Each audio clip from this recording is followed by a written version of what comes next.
Selamat pagi anak-anak ibu, salam sehat untuk kita semua. Sebelum kita memulai proses pembelajaran kita bersatu dalam doa, dalam nama Bapa dan Putra dan Roh Kudus, amin. Terima kasih Bapa untuk segala berkat dan kasih karunia yang boleh kami rasakan hingga saat ini. Bapa yang baik, sebentar kami akan memulai proses pembelajaran kami, kiranya Engkau curahkan Roh Kudus-Mu agar segala sesuatunya berjalan dengan baik sesuai dengan kehendak-Mu. Inilah doa kami yang kami sampaikan melalui Putra-Mu Yesus Kristus, amin. Dalam nama Bapa dan Putra dan Roh Kudus, amin.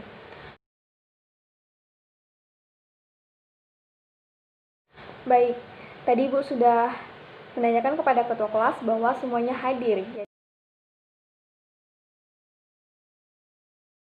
Jadi, hari ini kita akan belajar mengenai topik peluang.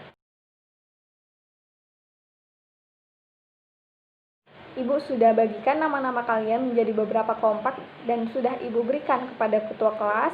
Jadi Ibu harap kalian membentuk kelompok sesuai dengan nama-nama kelompok yang sudah Ibu bagikan. Oke, sudah selesai. Nah,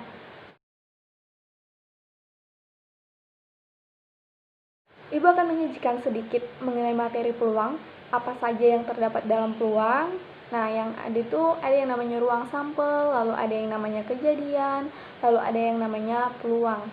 Ruang sampel itu biasa dilambangkan dengan S. Jadi banyak ruang sampel dilambangkan dengan NS. Jadi N-nya huruf kecil dan S-nya huruf kapital. Oke. Apa itu ruang sampel? Jadi ruang sampel itu adalah himpunan yang anggota-anggotanya adalah hasil yang mungkin terjadi pada suatu percobaan. Jadi kejadian itu adalah merupakan himpunan bagian dari ruang sampel. Jadi kejadian itu adalah hasil dari percobaan. Nah, peluang itu merupakan kemungkinan terjadinya suatu kejadian. Jadi peluang itu dapat kita hitung, peluang itu bisa kita lambangkan dengan huruf P besar.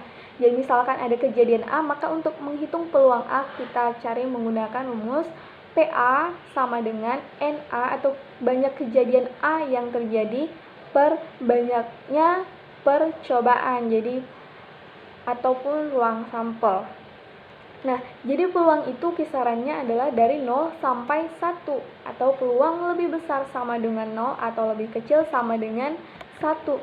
Nah, ketika peluang itu sama dengan 0, maka kita bisa katakan itu adalah peluang yang sia-sia ataupun peluang yang tidak mungkin terjadi karena hasilnya adalah 0. Ketika peluangnya sama dengan 1, maka itu adalah peluang yang pasti akan terjadi. Nah, selain itu, di dalam peluang juga terdapat yang namanya permutasi. Jadi permutasi itu adalah susunan dari semua atau sebagian anggota himpunan itu dengan memperhatikan urutan. Ada lagi yang namanya kombinasi. Kalau kombinasi itu adalah susunan dari semua atau sebagian anggota himpunan itu tanpa memperhatikan urutan. Jadi biasanya permutasi dan kombinasi ini sering sekali kita gunakan dalam kehidupan sehari-hari, misalkan dengan memperhatikan urutan duduk dengan acak tempat duduk tanpa memperhatikan siapa yang harus di sampingnya atau apakah dapat 2 kali atau lain sebagainya. Nah, jadi unsur-unsurnya itu ada R dan juga ada N. Permutasi itu dapat kita hitung dengan menggunakan rumus N faktorial per N dikurang R faktorial. Sedangkan kombinasi itu dapat kita hitung menggunakan rumus N faktorial per N dikurang R faktorial dikali R faktorial. Nah, jadi itu sedikit tentang materi peluang ya.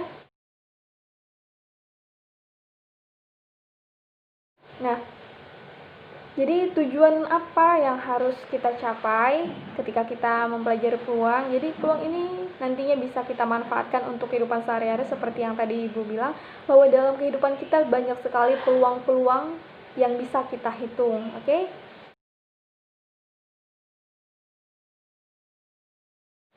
Nah, Ibu sudah berikan LKS kepada ketua kelas supaya dibagi tiap kelompok. Dan Ibu harapkan setiap kelompok mengerjakan LKS dengan baik ya, berdiskusi karena nanti Ibu akan memberikan kuis secara individu, bukan per kelompok. Jadi Ibu harap semua anggota kelompok mengerti apa yang menjadi kesimpulan ataupun hasil kerja kelompok mereka. Baik, jadi hasil pekerjaan kelompoknya sudah Ibu kumpulkan. dan Ibu akan memberikan kuis. Jadi Ibu harap semuanya mengerjakan kuis ini dengan baik, karena nanti Ibu akan memberikan penghargaan kepada kelompok terbaik dan juga individu terbaik ataupun siswa-siswa Ibu terbaik. Jadi semuanya harus semangat. Nah, setiap kelompok itu terdiri dari 5 orang ya. Jadi semuanya mengerjakan kuisnya secara pribadi, bukan per kelompok, tapi nanti Ibu akan hitung rata-ratanya untuk menentukan siapa kira-kira kelompok yang terbaik. Jadi pastinya semua anggota kelompok harus dapat mengerjakan kuis yang Ibu berikan dengan benar.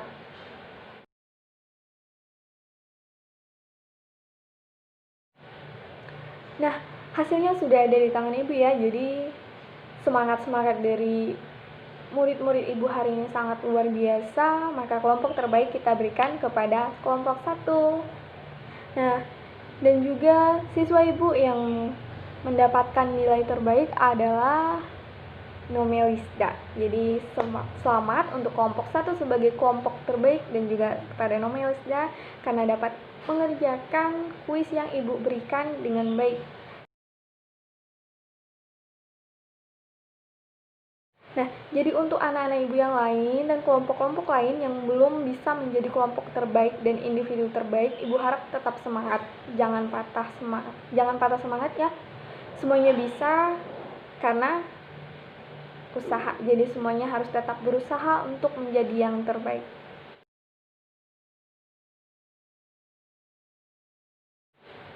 Oke, hari ini pembelajaran kita cukup sampai di sini. Maka kita bersatu dalam doa, dalam nama Bapa dan Putra dan Roh Kudus. Amin.